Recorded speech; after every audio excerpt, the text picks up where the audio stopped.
Vayanam namaskricha naram chaiva narotamam devim sarasvatim vyasam tachochayam adirayat nastreshu badreshu nityam bhagavata sevaya bhagavati uttama shloke bhaktir bhavati naishtaki. Reading from the Srimad Bhagavatam, Canto 2, Chapter 10. Bhagavatam is the answer to all questions. Text 25. Gatim jigishata pado ruhate bikamikam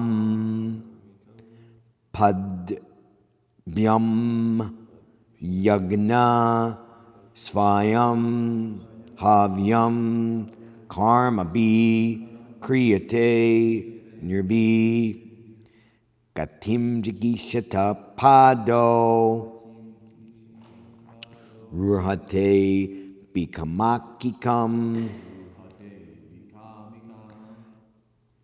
padbyam yagna svayam havyam karma bi kriyate nirbi gatim jigishata pado ruhate bikamikam padbyam yagnasvayam havyam karma bi kriyate nirbi gatim jigishata pado ruhate bikamakikam padbyam yagnasvayam kavyam karma bi kriyate nirbi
Gatim, movement.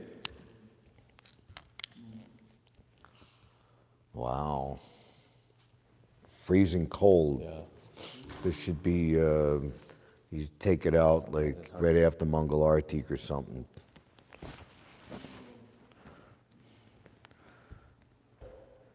Jigishata, so desiring.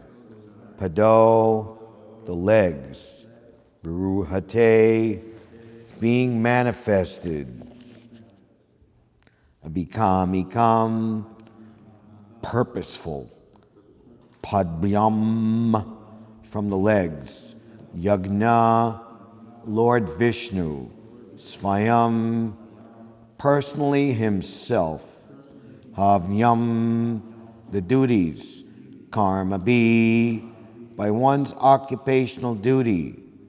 Kriyate, cause to be done.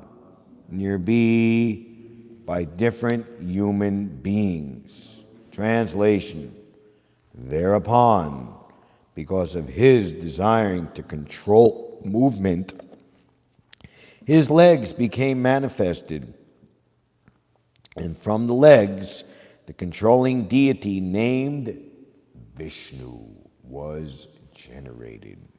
By his personal supervision of this act, all varieties of human being are busily engaged in dutiful occupational sacrifice, Purport by His Divine Grace, ISKCON's founder, Acharya Srila Prabhupada. Very, very cold, even wearing clothes. You know, it's like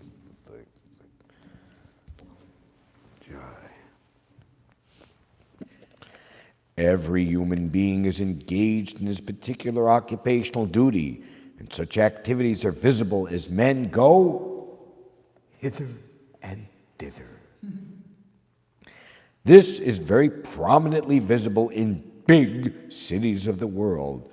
People are going all over the cities with great concern from one place to another.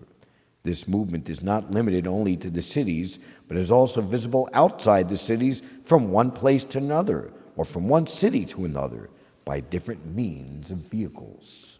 Men are moving by cars and rails on the roads, by subways within the earth. What you got under there? There you go. By subways within the earth, and by planes in the sky for the purpose of business success. But in all these movements, the real purpose is to earn wealth for comfortable life. For this comfortable life, the scientist is engaged, the artist is engaged, the engineer is engaged, the technician is engaged, all in different branches of human activity. But they do not know how to make the activities purposeful to fulfill the mission of human life. Because they do not know this secret. All their activities are targeted towards the goal of sense gratification without control. And therefore, by all this business, they are unknowingly entering into the darkest regions of darkness, the deep regions of darkness. Because they have been captivated by the external energy of the Supreme Lord, they have completely forgotten the Supreme Lord Vishnu. And thus, they have taken it for granted that this life, as presently manifested under the conditions of material nature, is all in all for enjoying the highest amount of sense gratification. But such a wrong conception of life cannot give anyone the desired peace of mind, and thus, in spite of all advancement in knowledge, by use of the resources of nature, no one is happy in material civilization. The secret is that at every step they should try to execute sacrifices towards the path of world peace. The Bhagavad Gita, chapter 18, verses 45 through 46, also advises the same secret in the following verses.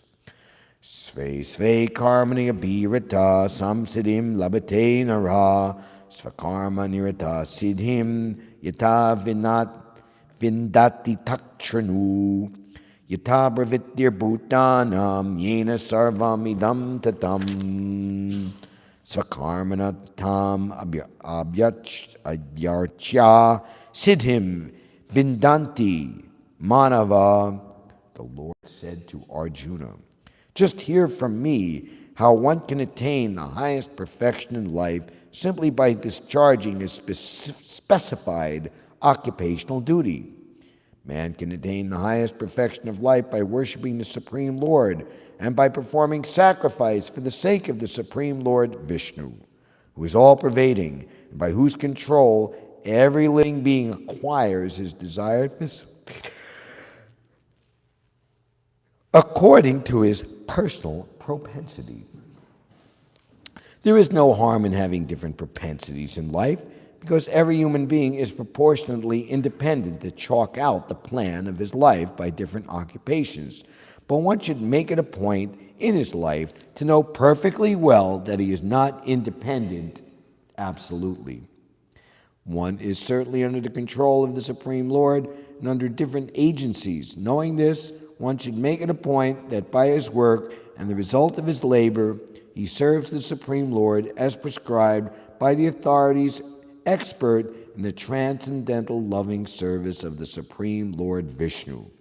For performing such occupational duties of life, the leg is the most important instrument of the body because without the help of the legs, one cannot move from one place to another.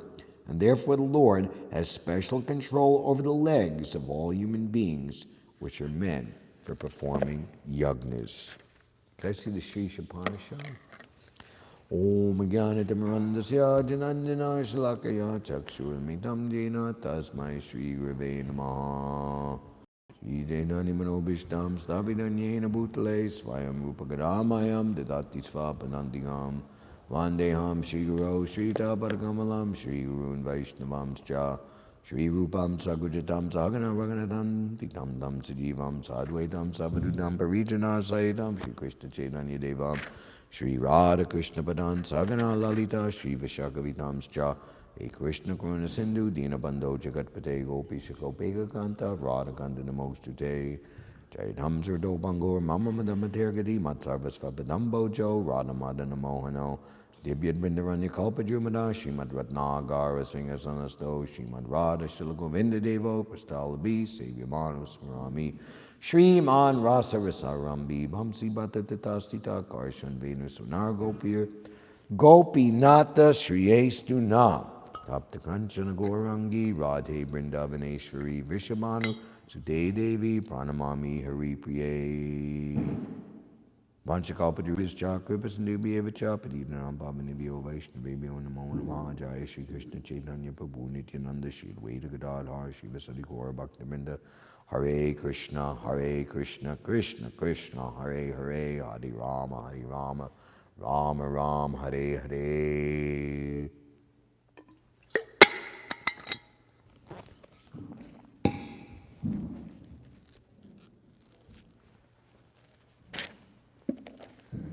Gatim Jikasatapado Rurite Bikamakikam Pabhyam Yagnasvayam Havyam Karma Bikriyater to be. Thereupon, because of his desire to control movement, his legs became manifested, and from the legs the controlling deity named Vishnu was generated.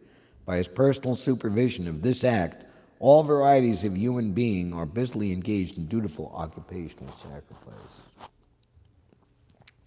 So it's quite remarkable how much meaning Prabhupada can get from the verse in his Bhaktivedanta purports. Here the description of the manifestation of the legs from the controlling deity Vishnu is being described. And ultimately the legs, or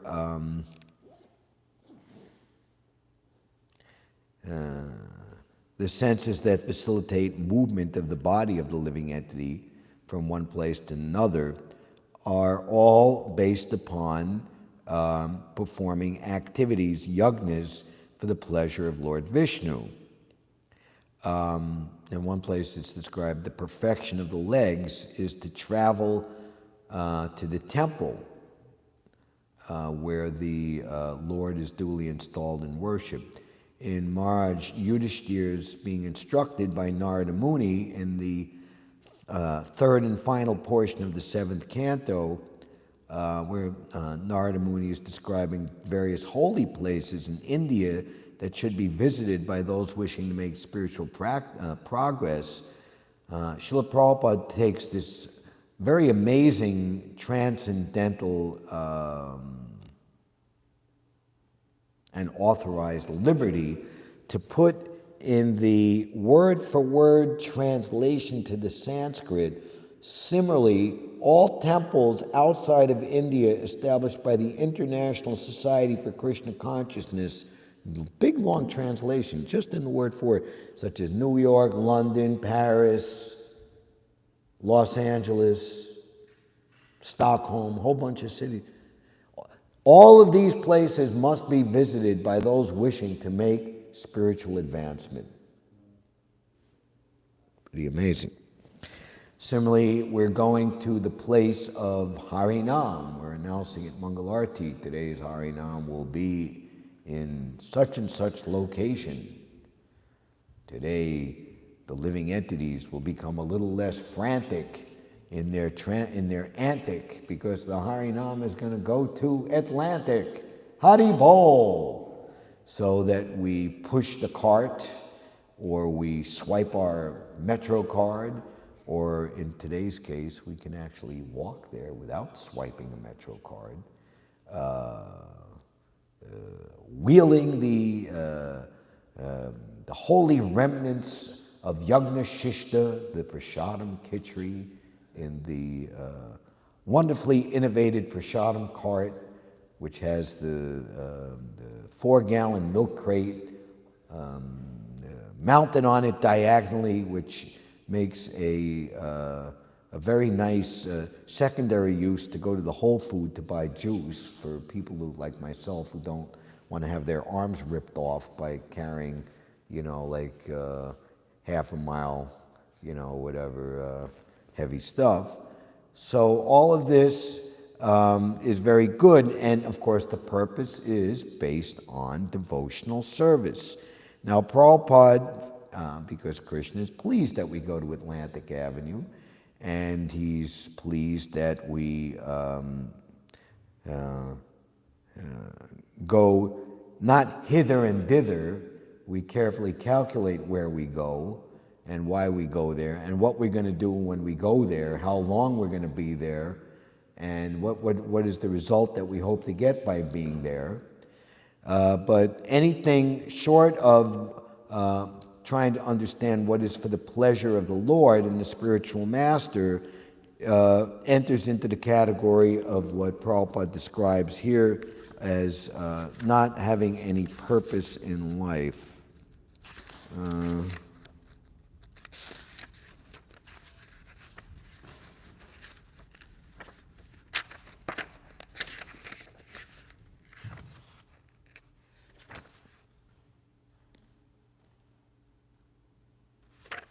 The Supreme Lord walks and does not walk. Tadi jati tanat tanai jati tadire tad vanantike tad antarasya sarvasya tadu sarvasyasya bhayataha. The Supreme Lord walks and does not walk. He is far away, but he is very near as well. He is within everything, and again, he is outside of everything. Here is an explanation of the Supreme Lord's transcendental activities by his inconceivable potencies. There are two sets of contradictory words mentioned here to prove the inconceivable potency of the Lord. He walks and he does not walk. These two phrases are contradictory. If someone can walk, then it is improper to say that he cannot walk. Duh. These contradictions show the inconceivable power of God. With our limited fund of knowledge, we cannot accommodate such things, and therefore the Lord is conceived in terms of our limited powers of understanding.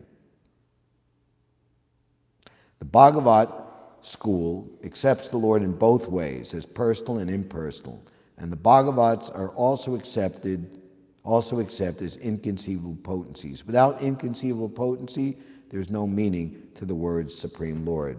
Prabhupada, we asked the silly question, can the Supreme Lord, create a rock that he can't lift? Yes, he can create a rock he can't lift, and then he'll lift it.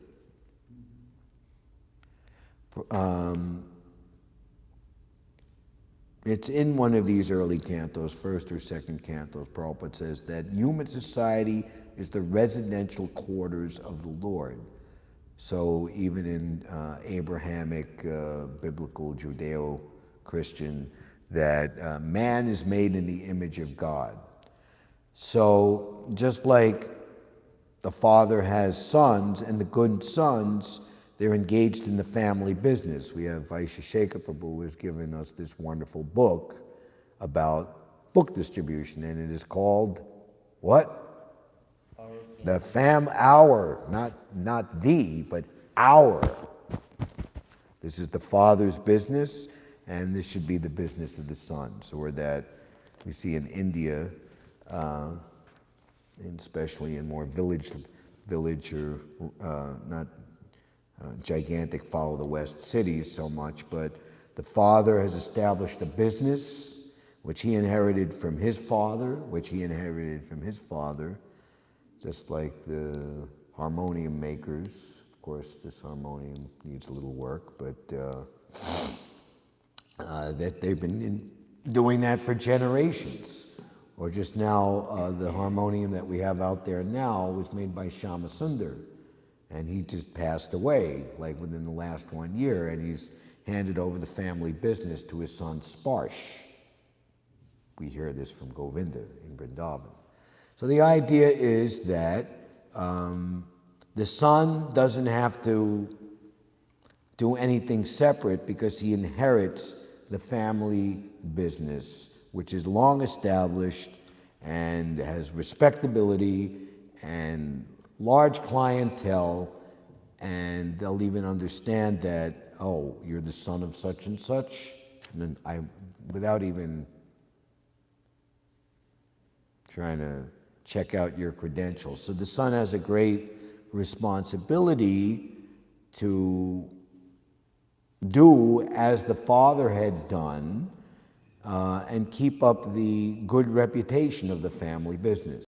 So the family business of Srila Prabhupada, the ultimate business of the Supreme Personality of Godhead, the Yagna Purushana sage Sri Chaitanya Mahaprabhu.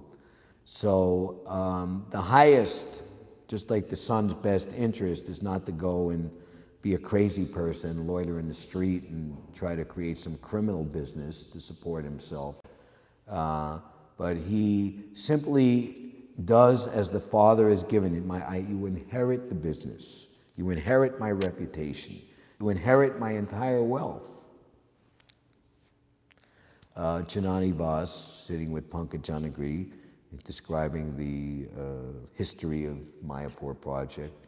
And Janani Vas related how Prabhupada had instructed, you go here and we're going to make a fabulous city, and it's going to be, more important than the Vatican, and it's going to be the most important place. And the devotees were like incredulous, and Janani Vas said, the then manager at the time, how are we going to get money to be here, to do this? And Prabhupada said, you're worshiping Radha Madhava. What is Madhava? What is the meaning of Madhava? The husband. Of the goddess of fortune. So the goddess of fortune is the source of all wealth and all money. So if you're worshiping Madhava, who is the husband, controller, lover, Gopi Jana Vallabha, Gopi Vallabha, of the husband of the goddess of fortune, where will be the shortage of wealth? And we see how Bhaktivinoda Thakur's description some 125 years or so earlier, that many dwellings will start to appear, and how things will just become bigger and bigger, how that's happening. So here Prabhupada goes to great length with great dramatic flair describing the opposite of performing activities for the pleasure of Madhava, Radha Madhava, Sri Chaitanya Mahaprabhu, Srila Prabhupada, etc. Every human being is engaged in this particular occupational duty, and such activities are visible as men go hither and thither. They're going with great concern,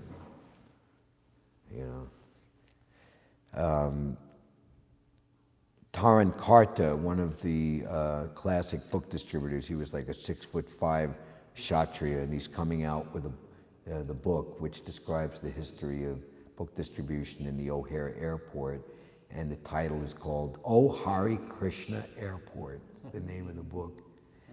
And describing that you have to be so fixed to distribute books there. You have to have like this incredible sadhana.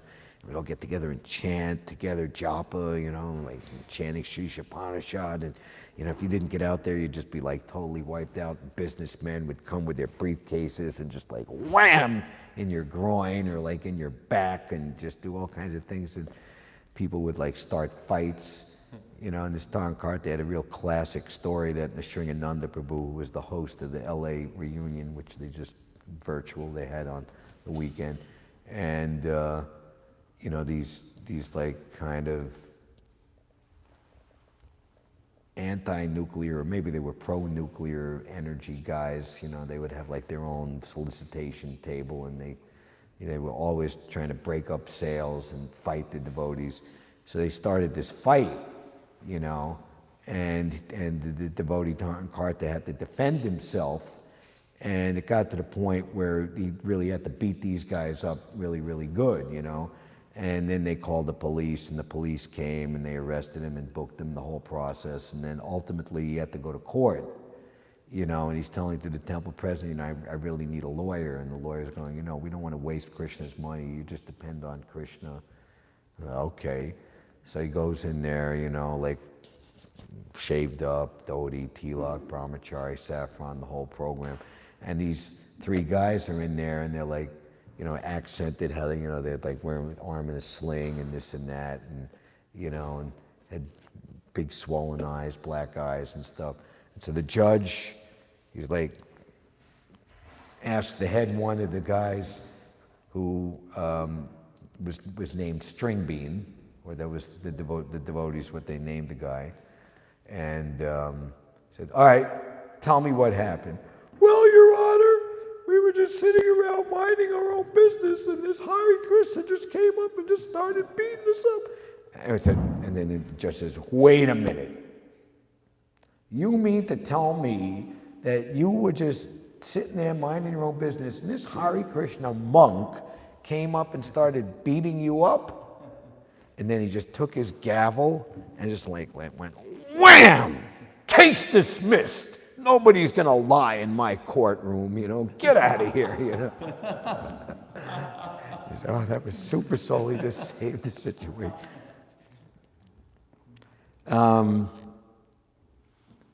So these businessmen, they're moving with great concern, going here and there, moving on the rails, moving underground in the subways. But the whole purpose is to earn wealth for comfortable life. Look how we... So the book is hopefully to be published by the end of the year, so we should all get one. Oh, Hare Krishna Airport.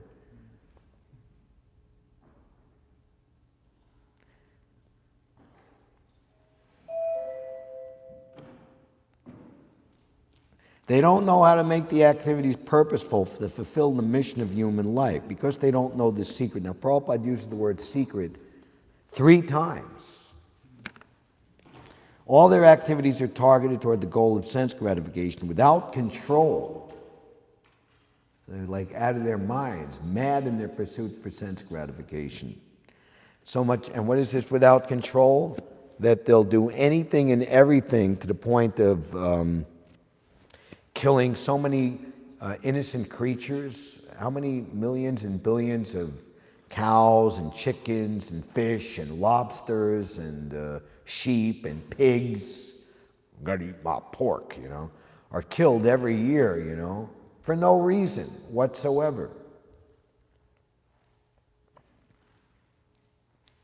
And Prabhupada says, he gives the declension, the sinful declension, to work hard, one must eat sufficient meat, so one's strong, and then they'll say, I need my protein, and to digest it, one must drink a lot of liquor, and and after doing all that, then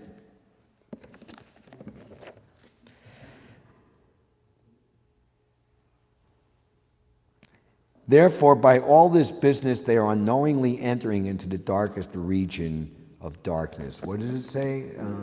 Refresh my memory that the worshippers of the impersonal absolute, they enter into the darkest region of ignorance. What is it? Worse still of the huh? What is the full translation?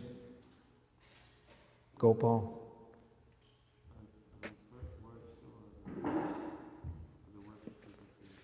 Is somebody looking? Those who engage in the culture of Nascent activities, there you go. Enter into the darkest region of ignorance. Worse still are those engaged in the culture of so-called knowledge. Okay, see if you find something appropriate, little from the purport about performing like materialistic activities, how that enters you into the darkest region of ignorance.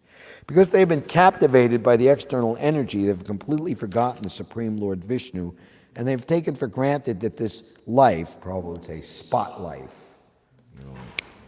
Here's a good one. Okay. Modern civilization has advanced considerably in the field of mass education, but the result is that people are more unhappy than ever before because of the stress placed on material advancement to the exclusion of the most important part of life, the spiritual. Right, and we're looking for those people, the young people. During Prabhupada's time, that was very, very pronounced. People being just like, what is this that I'm being taught here? You know, I'm looking for what is the goal of life, what is the meaning of my life, and the answers are not being given. Such a wrong conception of life cannot give anyone the desired peace of mind, and thus, in spite of all advancement in knowledge, by use of the resources of nature, no one is happy in this material civilization.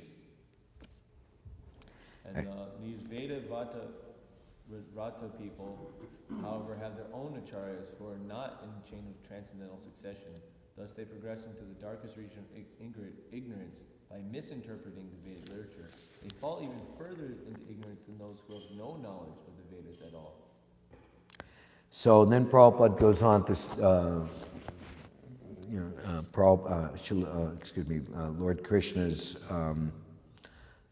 after his description of the Varnas, you know, the Brahmins, the Kshatriyas, the Vaishyas, and the Sudras, all men can achieve the highest perfection of life by worshiping the Supreme Lord and by performing sacrifice for the sake of the Supreme Lord. By worship of Lord Vishnu, who is all-pervading and by whose control every living being acquires his desired facilities according to his personal propensity.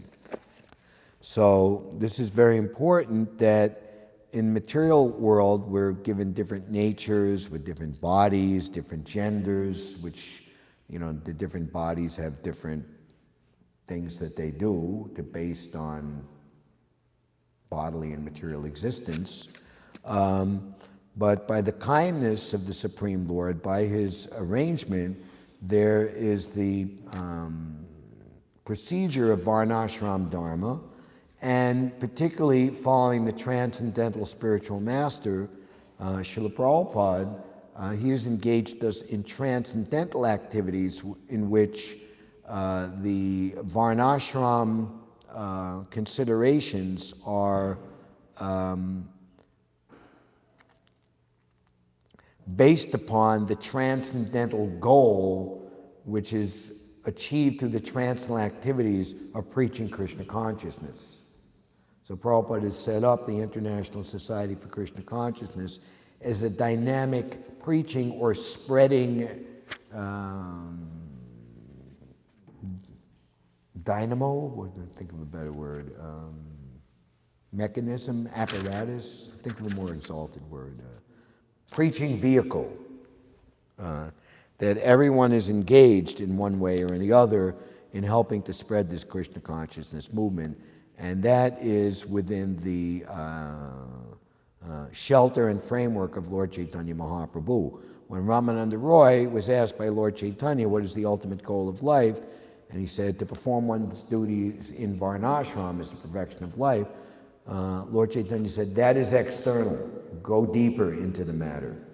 And Prabhupada describes in the purport there that certainly Sri Chaitanya Mahaprabhu, Sri Krishna Chaitanya Radha Krishna Nahi Anya Golokera Premadana Harinama Sankirtan, his completely spiritual and transcendental, and similarly his methods and instructions are certainly transcendental to all material considerations.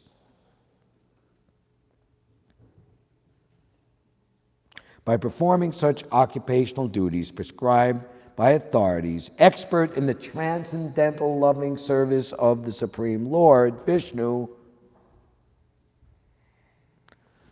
that is the perfection of life. There's one nice story by Srila Bhaktisiddhanta in his Upakhana Upadesh. Is there any pleasure and sacrifice in devotion? Some herons, and these like nasty buzzards, vultures, creepy cranes,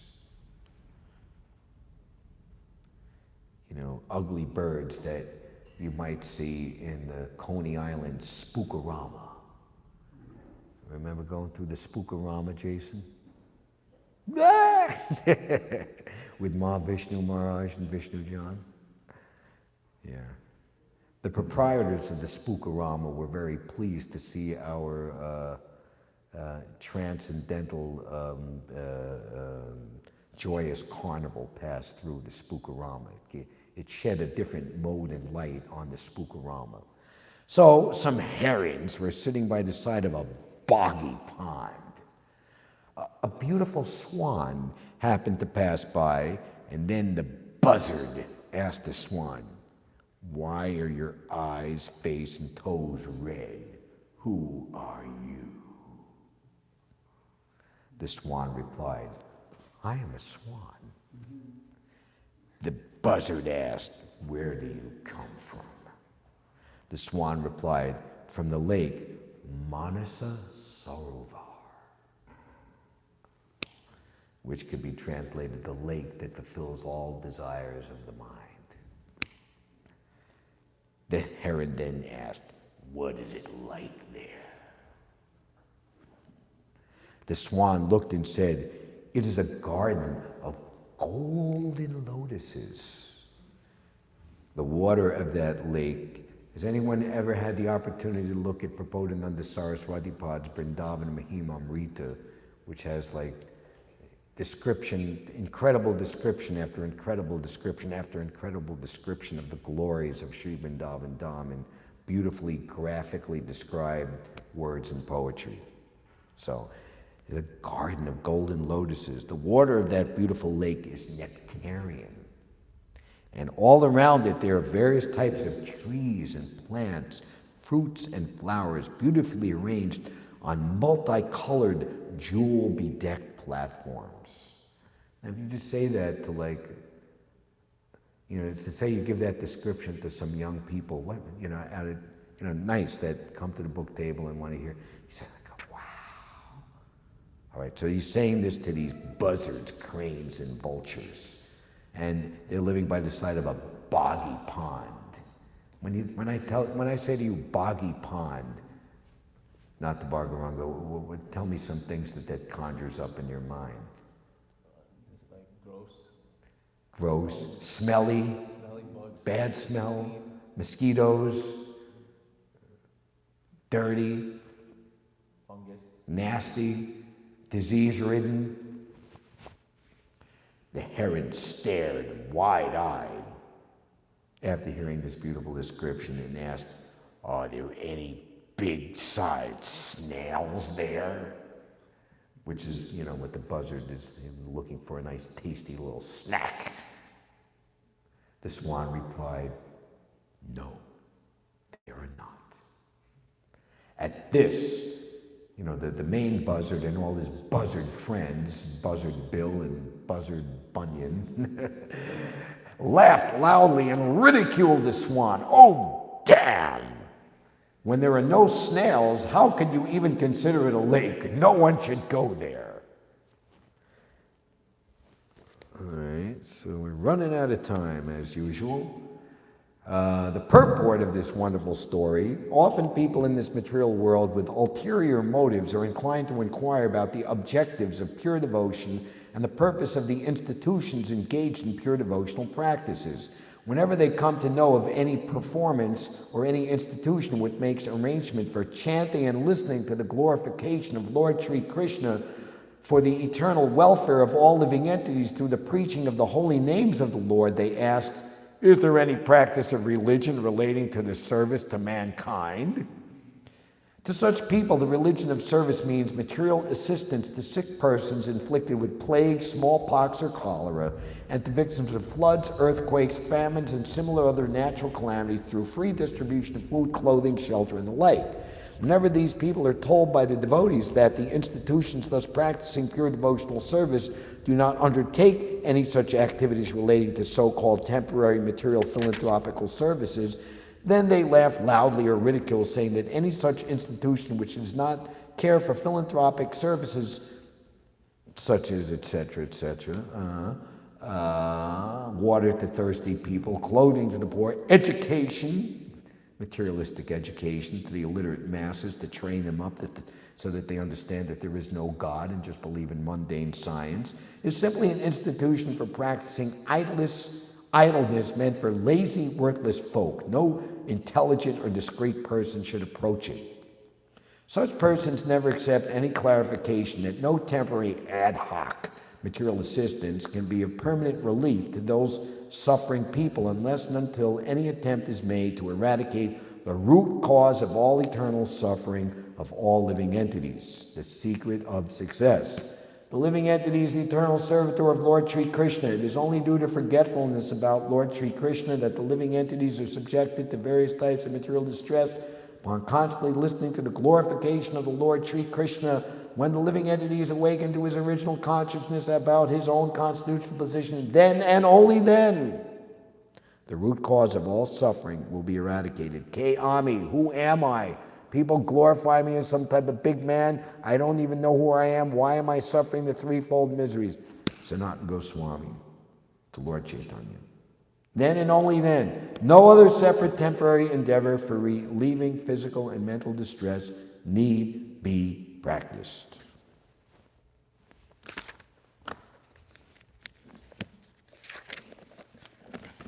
Gatim Jagishita Pado Rurate Bimikamikam Pabdyam Yagna Svayam Havyam Karmabi Kriyatir Nabi. Thereupon, because of his desire to control movement, his legs became manifested, and from the legs the controlling deity named Vishnu was generated. By his personal supervision of this act, all varieties of human being are busily engaged in dutiful occupational sacrifice. Moving from one person to the other, this is quite the perfection of the legs when we're distributing books. Also the perfection of one's back. In our case, we had these really heavy book bags, and we're pushing the cart or lifting it up the subway steps. That's the best possible exercise or lifting. You don't need to go to the gym to lift weights. You can simply lift. You could just practice lifting the cart up and down the Hoyt Skimmelhorn Bond Street subway steps, 8 or 10 times a day, and it'll give you good exercise. Any question or comment in the final minute and 30 seconds we have left?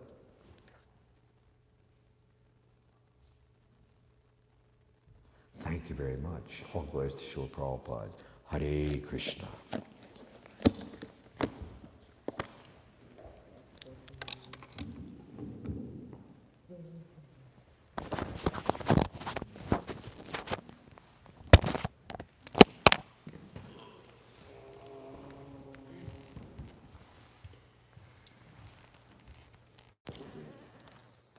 Don't do it, just keep going.